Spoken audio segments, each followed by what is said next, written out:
Assalamualaikum warahmatullahi wabarakatuh. Nama saya Irda Safa Nabila dari kelas A, program studi bahasa Inggris.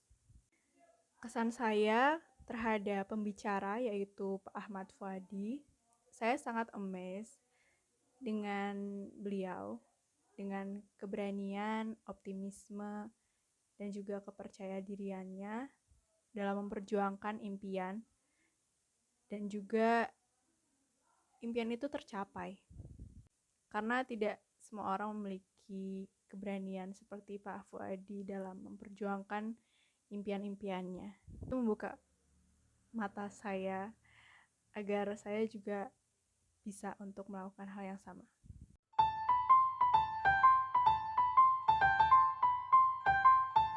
Pelajaran penting yang saya dapatkan dari pembicara yaitu jangan pedulikan masa lalu karena masa lalu sudah berlalu dan hanya fokus kepada masa kini dan masa depan. Jika menurut Pak Ahmad Fuadi, semua itu berawal dari membaca buku.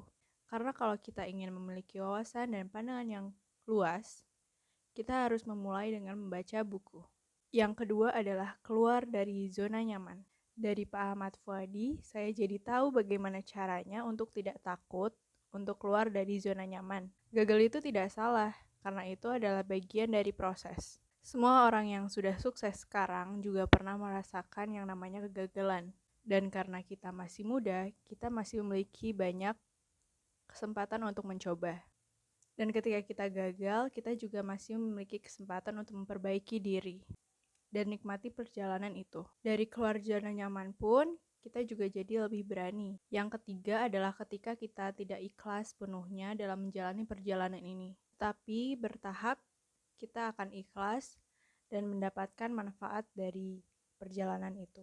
Karena jika kita tidak ikhlaskan itu hanya akan sia-sia dan membuang-buang waktu kita.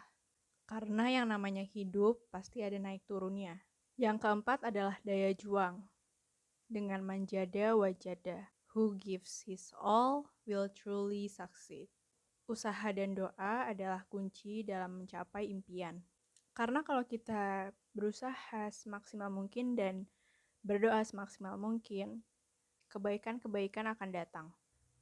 Tetapi manjada wajada pun dibarengi dengan kesabaran, yaitu man sobaro zofiro, dan juga man sola ala dorbi wasola, yang artinya siapa yang berjalan di jalannya akan sampai. Semua itu jika dirangkum menjadi 3K, yaitu kesungguhan, kesabaran, dan konsistensi. Yang selanjutnya yaitu yang kelima adalah daya impian. Dengan memiliki daya impian yang tinggi, itu tidak masalah. Karena jika Allah berkehendak, impian itu akan menjadi nyata. Yang penting impian itu diperjuangkan dengan usaha dan doa. Impian-impian adalah daya bibit dari kenyataan. Oleh karena itu, kita harus memimpikan yang baik, banyak, dan besar. Yang keenam adalah daya adaptasi bahasa. Di mana bumi dipijak, di situ langit dijunjung. Terus latih kemampuan bahasa kita yang selain bahasa ibu kita, sampai masuk ke alam bawah sadar kita. Jadi kita harus bersungguh-sungguh dalam niat kita untuk mencapai impian. Lebihkan usaha kita daripada usaha orang lain. Misalnya jika teman kita belajar 2 jam, jika kita ingin lebih ya belajar 10 jam. Enggak. Ya paling tidak 4-5 jam.